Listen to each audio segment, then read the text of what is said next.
नमस्कार, मैं अर्जुन देवासी स्वागत करता हूं आपका शौर्य स्टूडियोज में।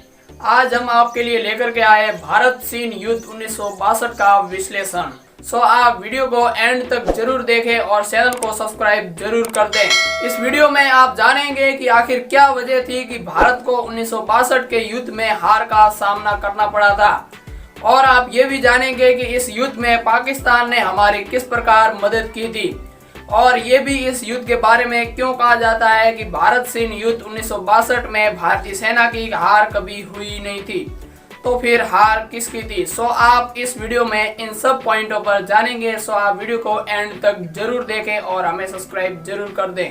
सबसे पहले हम आपको बताना चाहेंगे कि भारत 1947 में आजाद हुआ था और उसके 2 साल बाद यानी कि 1949 में पीपल रिपब्लिक ऑफ चाइना का गठन हुआ था। शुरुआत में ही हमारे प्रधानमंत्री जवाहरलाल नेहरू चाइना के बहुत ही समर्थक थे, उनका बहुत ही सपोर्ट किया।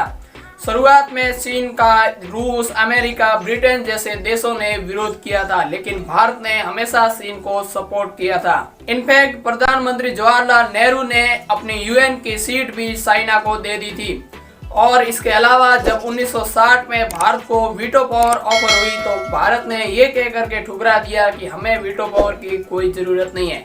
इनफैक्ट हमें तो आर्मी की भी कोई ज़रूरत नहीं है, हमारे देश की पुलिस ही हमारे लिए काफ़ी है।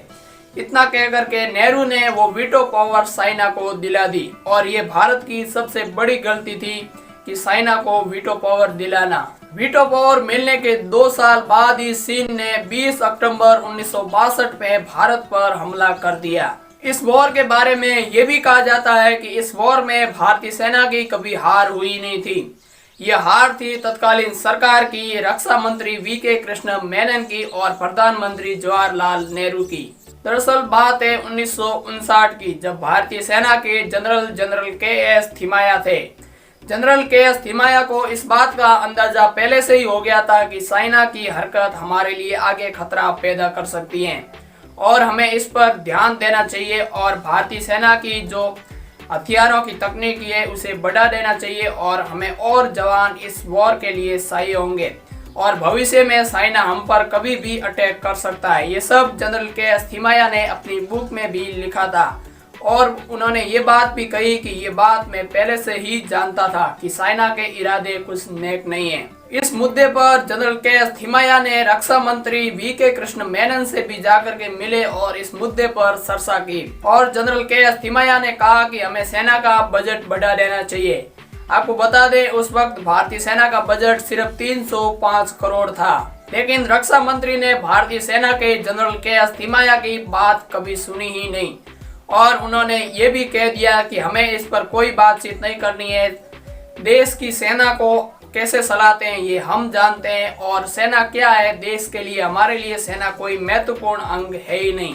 रक्षा मंत्री वी.के. कृष्ण मेनन से नाराज होकर के जनरल के.एस. थिमाया सीधे प्रधानमंत्री नेहरू से मिलने गए, और उन्होंने प्रधानमंत्री नेहरू से कहा कि नेता तो वोट बैंक के लिए कुछ भी बयान दे सकते हैं, लेकिन मैं एक भारतीय सेना का जनरल हूं और मुझे इस बात का पूरा अंदाजा है कि भारतीय सेना इस वक्त हथियारों की कमी और सैनिकों की कमी से बुरी तरीके से जूझ रही है। लेकिन प्रधानमंत्री नेहरू ने ये बात मानने के बजाय वी.के. कृष्ण मेनन के पास उन्हें वापस भेज दिया, और ये भी कह दिया कि आप एक रक्षा मंत्री से मिले बिना आप प्रधानमंत्री से सीधे नहीं मिल सकते, और आपने प्रोटोकॉल तोड़ा है। इस बात से नाराज होकर जनरल के.एस. थिमाया ने 1959 में अपना इस्तीफा दे दिया। इस तरीके से हम ये कह सकते हैं कि उस वक्त 1962 की हार हमारी भारतीय सेना की हार नहीं थी, बल्कि तत्कालीन सरकार की हार थी। अगर जनरल के.एस. थिमाया की बात पहले से ही मान ली होती तो शायद हमें 1962 के युद्ध में हार का सामना नहीं करना पड़ता। पर उस वक्त की स्थिति ये थी कि हमारे प्रधानमंत्री और हमारे यहाँ के लोग बस हिंदी चीनी भाई भाई के नारे लगा रहे थे।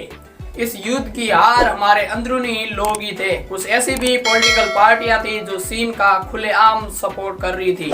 वो पार्टियां आज भी हमारी भारतीय राजनीति में हैं, और वो पार्टियां उस वक्त भी थी जिन्होंने भारतीय सेना का इस बात पे विरोध किया था कि चीन जो कर रहा है वो सही कर रहा है, यानी कि चीन जो भारतीय सीमा के अंदर घुसपैठ कर रहा है वो सही कर रहा है, और भारत उसके सामने हथियार उठा रहा है वो गलत कर रहा है।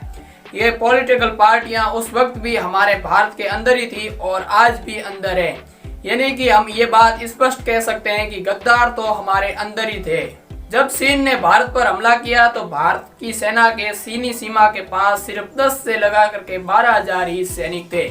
वहीं चाइना ने अपनी ऑटोमेटिक गन, टैंक और अपने 80,000 सैनिकों के साथ भारतीय सीमा पर घुसपैठ की थी। युद्ध की शुरुआत होने के बाद प्रधानमंत्री नेहरू ने अमेरिका के राष्ट्रपति जॉन एफ कैनेडी को भी 2 लेटर लिखे थे और उन्होंने मदद के लिए कहा था, लेकिन अमेरिका ने मदद के लिए मना कर दिया और उन्होंने कहा कि हम भारत की कोई मदद नहीं कर सकते।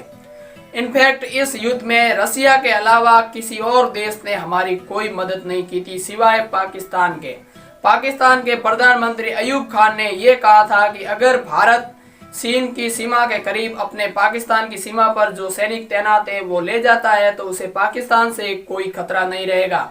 इस प्रकार हम कह सकते हैं कि रसिया और पाकिस्तान के अलावा उस वक्त भारत की मदद किसी और देश ने नहीं की थी। इस वॉर में करीब भारत के 1383 जवान शहीद हुए थे। वहीं चाइना के इस युद्ध में 578 जवान शहीद हुए थे और 1000 से ज्यादा भी घायल हुए थे।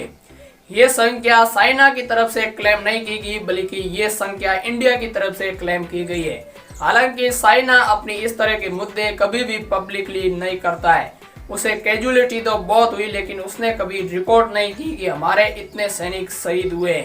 इस युद्ध में हमने मेजर शैतान सिंह भाटी, सूबेदार जोगेंद्र सिंह, राइफलमैन जसवंत सिंह रावत जैसे वीर योद्धा भी खो दिए थे। इस युद्ध में 3 भारतीय वीरों को परमवीर चक्र और 1 महावीर चक्र दिया गया था। परमवीर चक्र मेजर शैतान सिंह भाटी, सूबेदार जोगेंद्र सिंह और मेजर थन सिंह थापा को दिया गया था।